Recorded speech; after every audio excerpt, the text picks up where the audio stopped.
What I would like to do now is just give a very broad overview of what the impromptu speech is and why we're doing it. So I want to spend our time in this video lecture talking about why we're doing the impromptu speech, how we're going to be doing the impromptu speech, and what you're going to be speaking on in the impromptu speech. So to begin with, why do this assignment? Well, I really love the impromptu speech. I think this is a hugely useful model.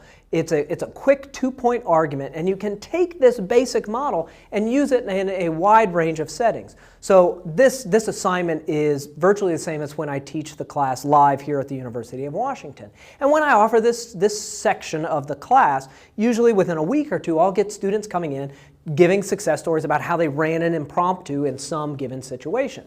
I've run this online, and I get emails from people saying how they did an impromptu and how it really helped them. So I've had emails, people saying they got a promotion because they went in for their boss and they did a quick impromptu, or they got a job because it works really well in interviews. And it makes sense because this is a quick way of organizing your thoughts, discussing ideas in depth, but still staying on topic. So it really works well in job interviews or in meetings or in group discussions. It's a very flexible model. So that's kind of why I like this model in general. I also really like starting the class with this model because it is an elemental framework. It allows us to master a couple of basic ideas, and then we can take those and move them in other directions when we move into the informative speech or the persuasive speech in this class. So it's a really good way of also sort of performing arrangement, really getting a sense for being able to signal to the audience when you're in one portion of the speech or when you're in another portion of the speech. So the engine of the impromptu speech is very useful because it has fewer moving parts, and those fewer moving parts work well in other speeches. I was really hoping to stay with the mechanical metaphor I had set up there, but it totally ran out of steam. Or did it? That's an extension of the metaphor. But anyways, so that's what the assignment is. Now, how are we going to be doing this? What are sort of the mechanics? What are the mechanics? I'm just at this point entertaining myself with this, but that works for me and maybe for you. So how are we going to be doing it?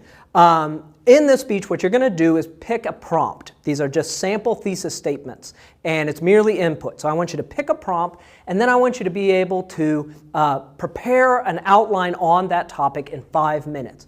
Now, this is an online course. No one's looking over your shoulder. But I do think as you practice this, you're going to want to get to the point where you can do this in 5 minutes or less. That's sort of the benefit of this. I want you to sort of build this into your muscle memory to be able to put these speeches together quickly. So the goal is for you to put these together in 5 minutes and then deliver a 3 to 6 minute speech on that topic. Actually, I'm going to pause you right there. I know I just said 3 to 6 minutes, and the fact of the matter is I've been running these, and really what it seems like is 4 to 7 is better. So I think if you're doing all that I'm asking you to in this speech, you're probably going to be coming in somewhere around that 5 minute mark. But anyway, so we're going to run this as a 4 to 7 minute speech. I still, you handsome devil, I still like what he said about the other stuff, but it's going to be a 4 to 7 minute long speech.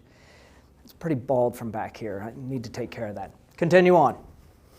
So in essence, most of these speeches are going to look pretty much the same. And this is the model that I'm teaching to, this basic two-point argument. So if you look here, what you'll see is pretty much most of the speeches are going to have a basic introduction, 2 main points. Each main point has 2 pieces of support underneath it in advance of that main point, and then a general conclusion to the entire speech. Now, I'm going with this model not because I love crushing creativity and individuality. That's merely a perk. I'm doing that primarily because this model is so useful in various situations. As you're running it, when you do it in that interview or in some outside setting, you can add additional points. But this allows us to get down to some key elements of speech delivery, being able to craft claims and discuss them well through specific examples. That's what this model gets us. Now, in advance of this, I'm going to give you the prompts. So I'm going to give you the thesis statements you can use to prepare your impromptu speech. Now, I need these prompts because I have to have input. You have to speak on something. And I want to be able to focus on the mechanics of the speech, coming up with the main points, talking through that evidence. So in this way, I kind of want to remove topic from your mental docket. I don't want that to be something you have to burn up a bunch of brain cells on. So I'll provide you with these topics. Now, if in going through those topics and practicing an impromptu and recording an impromptu for this class, posting it online, you're not bound by those topics if they're not useful. I want this assignment to set you up for success outside of this class. I kind of know how to write these impromptu prompts, but as you're going through this, you want to practice something else, that's fine too. Because in the design of these, I stuck with sort of two basic themes. So right now, I know virtually nothing about the people on the other side of this screen. Okay? I know a little something about the camera guys, but that's about it. I don't know much beyond the other side of the screen, save two things. There are two things I know fairly reliably about anyone watching this video. One, you're interested in public speaking.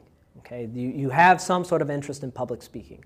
Or you're a fan of me, in which case that explains my mom, hi mom, but not anyone else. Okay? So I know that you're pretty much interested in public speaking.